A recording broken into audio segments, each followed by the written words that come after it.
ACTs and SATs, are they even needed anymore? That's the topic for this edition of the Inside Scoop. Hello and welcome back to another episode of the Inside Scoop. I'm David Owen. Over the past few years, things have changed and changed a lot. At one point, it was announced that many colleges and universities were no longer requiring standardized test scores for admission. Here to give us the scoop on the current state of things in the world of admissions is the high school and middle school counseling consultant, Patty DaSilva. Welcome to the podcast, Patty. Hi, thanks for having me.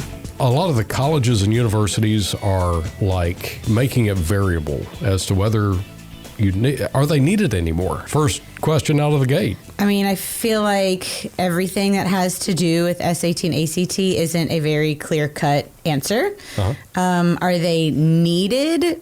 Really, a lot of that has to do with the college or university that a student is interested in. Okay. You may see the words test optional, you might see the words test blind, but really all that means is, are they going to look at your scores if you choose to take it? So it very much depends on where you want to go. Very much so. Okay, so unless a student knows already where they want to go, like an exhaustive list, they probably should take it? Is that... It doesn't hurt to take it. So I know there's many students that they don't like testing. They think they don't do well at it. It might cause just some stress or some anxiety, but there's really no harm in taking it because you have a choice of whether you want to send the scores or not. Oh, that's a good point. Yeah. It's not, there is an option while you're signing up for the test to automatically send scores, which is typically best used the closer you're getting to graduation and application deadlines. But really, there's no harm in taking the test, see how you do, see if your scores would help, and kind of make that decision from there. See if the college requires it, and make the decision from there. Is one test better? I even heard of a competitive test. I don't know if it's on the professional radar yet or not, but I think it's called the Classical Learning Test, the CLTs, I guess they'll call them. Is one test better than the other? So the CLTs I am not familiar with, but that is very interesting to hear. And I'm not surprised because there's always a discussion of, monopolizing, right? Like the SAT, the College Board, has taken over everything, and the ACT is always trying to catch up. So I wouldn't be surprised if there's another entity coming in trying to, be a part of that. But really, when it comes to SAT and ACT, there's really not one that's better than the other. It has to do with which one better suits the student. They are two very different tests. I was going to say, what is that difference between the ACT and the SAT? So the ACT is much more straightforward questions. So if they ask a question, what is 2 times 2? It equals 4. So if you see 4 as the answer, you answer it and move on. This does cause the ACT to be much more fast-paced, and so that's why many students will find they don't have enough time. But they want you to just answer it and move on, answer it and move on. Yeah. Whereas the SAT is more critical thinking, digging in between the answers. If they ask you 2 times 2, you're probably missing a step in there somewhere. It's probably 2x plus 2 or something that's not necessarily as straightforward. So they give you more time per question to allow you to think about it, use those critical thinking skills, and really put your best thought into an answer before you move on to the next one. Would it be fair to characterize the SATs as trickier? Yeah. I think that's very fair, but it's also interesting because there's almost like a regional alignment per se. Preference? Yes, in a way. So Georgia, for many years, has tended towards the College Board and SAT side, which is, shown through how the state pays for all 10th graders to take the PSAT. And so we like to have 8th and 9th graders take it to prep for it in 10th grade. In 11th grade is when the national merit qualifying comes in, which is only done through the PSAT and the SAT.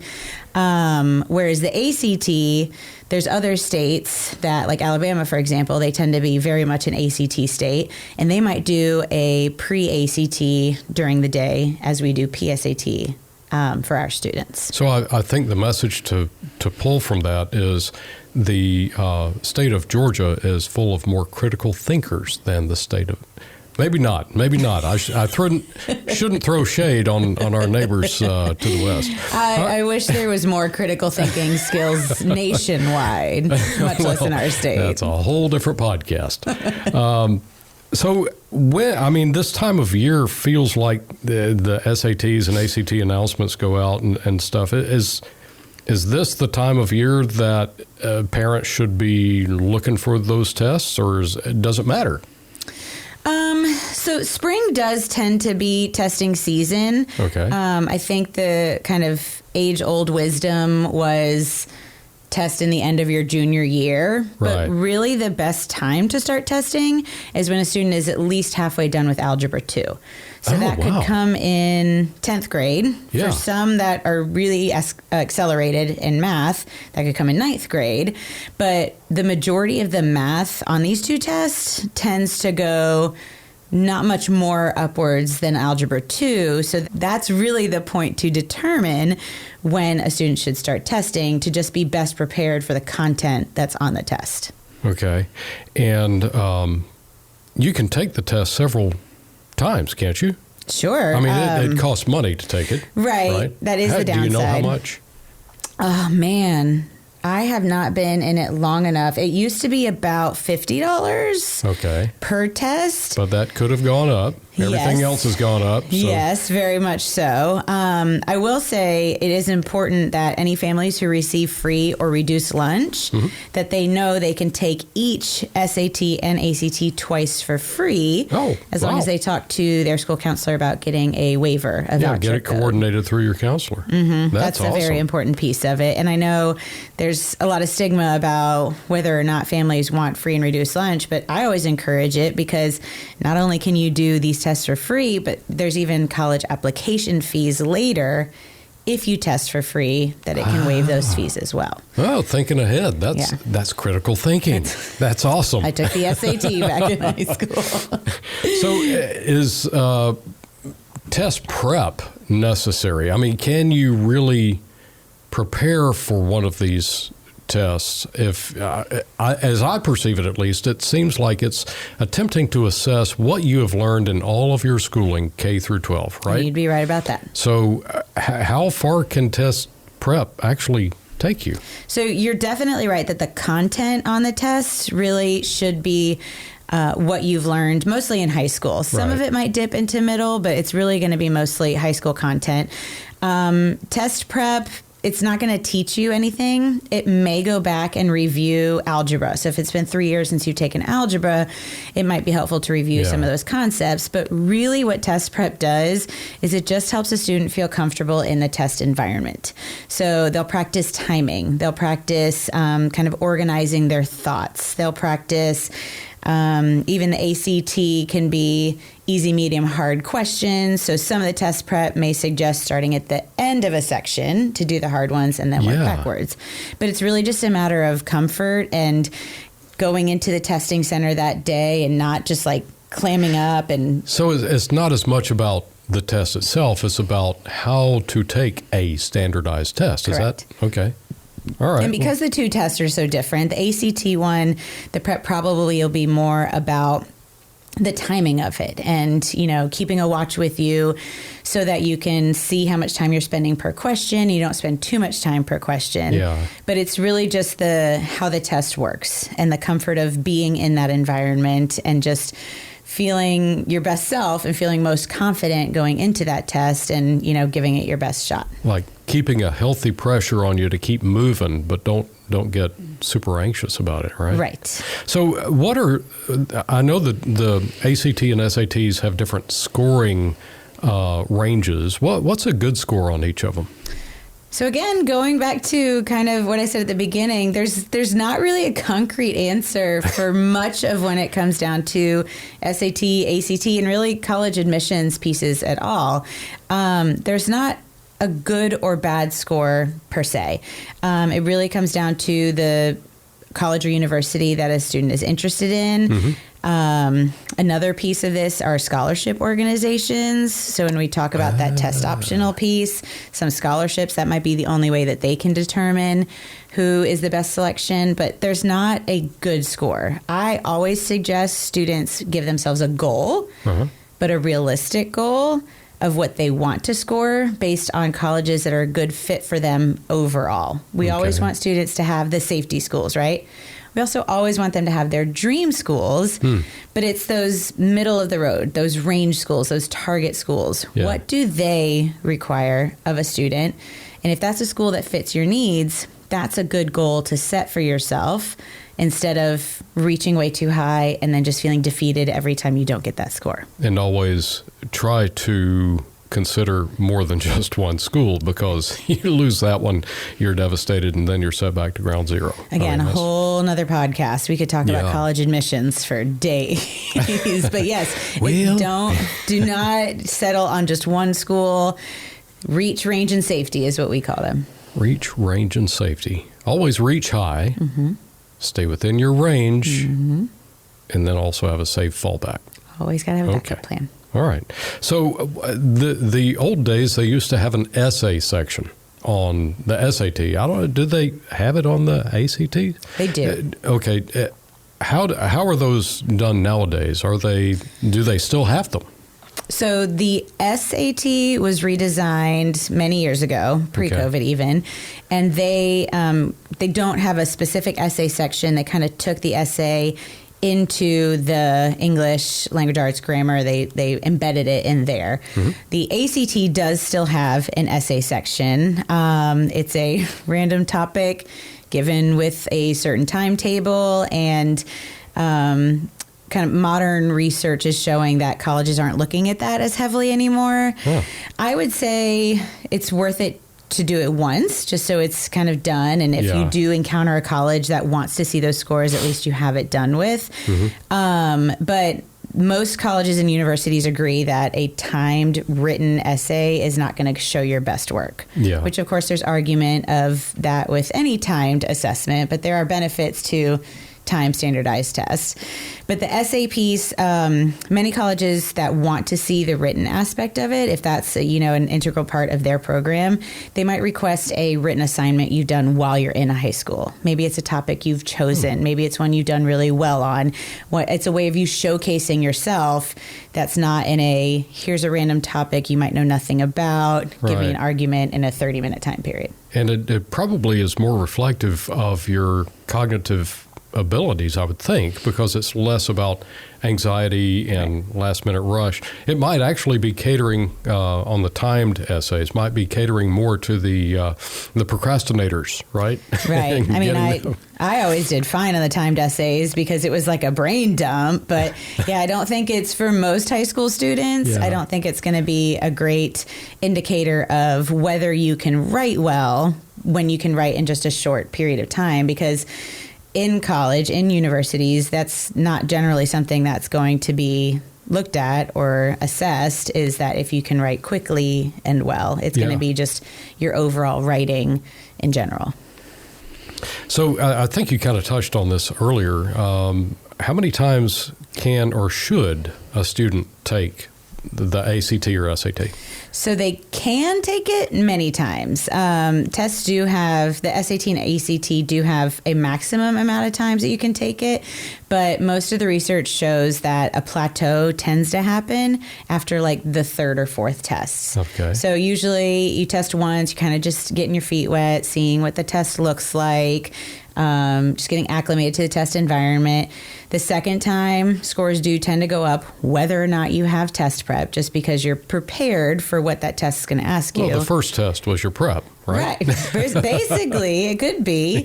And then the third and fourth time, there doesn't tend to be much more escalation in points. There's not big gaps that research has seen. So conventional wisdom is usually 2 to 3 times is probably the average of what students, how many times they will take the test.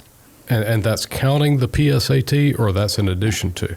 That would be in addition to. So the PSAT although similar to the SAT, is still not going to be the exact same test because it is just preliminary. It helps to see what the testing environment's going to be like, especially, like I said, here in Cobb and in Georgia. In 10th grade, the test is purchased for all students. So they have that opportunity to be in a secured testing environment that would be very similar to the rest of them. But they are still two very different tests. Okay.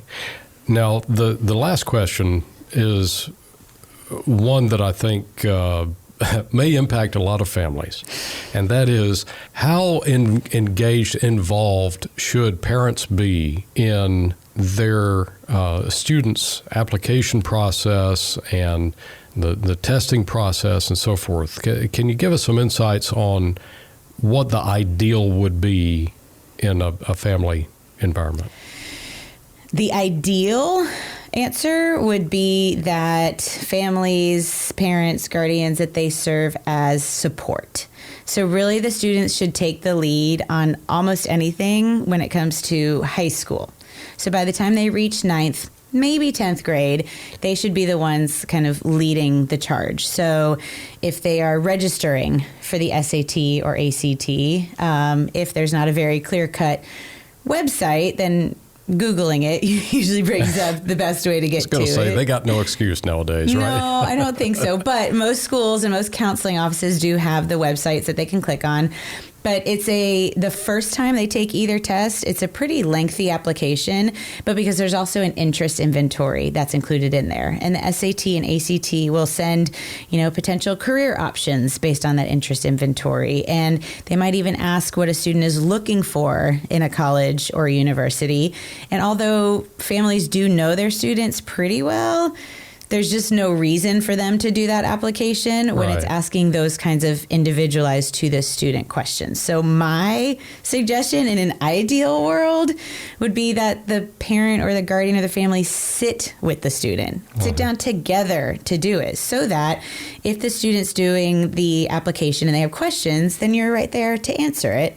But then also at the end when payment comes in, if that's where a family is going to help, then you're there ready. You can offer the payment. And then also it just really helps to prepare the students. If they're taking the SAT and ACT to go to college, then they're going to need to know how to do things on their own. Yep. And the parents are always going to be there to support. So it's good to just kind of start in that, vein of, how to operate as soon as possible. Let them do the application. Let them ask questions. It's not as easy as, students are so busy with everything. Well, parents are busy with a lot of things too. So work together. Sometimes it's harder to sit back though, right? It is. As a parent. It is. But I get what you're saying. I think the listeners will appreciate that too. And if you're about to send your student off to live life somewhat alone, they need to start taking those reins and having parents nearby. That's awesome. Absolutely. Let them fail while you're nearby so that when it's time for them to actually go, everything is cool and you can rest assured they know what they're doing. And they also know that you're always there. So, maybe it's a moment that the parent can sit there and read an email that they've been sitting in their inbox for a while that they haven't had the time to do. Yeah. While the student's answering their interest inventory. And then if the student has questions, they're there to help. And then the test day too. So here's the other thing that we've come across. When the parents do too much, the families do too much for the students, then they show up for test day unprepared. They give this lovely test ticket that is on one page detailed with exactly what you need to bring. Yeah. But every single time that test is offered, there is a photo ID that's forgotten, or there is a pencil that is forgotten, or a calculator. So the more ownership a student takes of the registration, the more they'll take of getting prepared for test day. And I really think the more they'll take doing the actual test and feeling confident going into it, as opposed to scrambling that morning and saying, Mom, Dad, did you get all my stuff ready? Like, where's my pencil? So it's taking ownership, but it really does set them up for success in the future and kind of what they're going to encounter when they leave the nest. And like you said, beginning early in the high school years, maybe second year of high school, you as a parent, it's a good idea to start letting them totally spread their wings, do their thing. Yeah. Okay. I mean, you're always there, there's safety net. The only caveat I would say, and you correct me if I'm wrong, but the FAFSA, the financial thing, how engaged should the parent be on that? I mean, there's a student section for that too. So, wow. I mean, really, I think the many post-secondary organizations and really even just secondary schools are trying very hard to encourage the students to take ownership and, allow the parents to still be a part of it, because that's what we want. We want to be a part of our kids' lives, but we also need to prepare them for what the world's going to show them and what they're going to encounter. But no, the FAFSA has a student piece where the student can complete their part. It's like step 1. And then step 2 is the parent part. So the student can even start the FAFSA and basically hand it off to the parent. Or again, in an ideal world, they can sit down together and do it. Well, this has been incredibly enlightening, and I really appreciate you coming by and helping our listeners understand what some of the advantages and pitfalls are in the whole process. Testing, obviously, is just a part of the admissions process, but it sure is a huge part, right? Yes. So listeners, check out those show notes for some helpful links, and make sure you like, follow, and subscribe to this podcast so you don't miss out. You might also want to consider sending it to a friend. Thank you for listening to this edition of The Inside Scoop, a podcast produced by the Cobb County School District.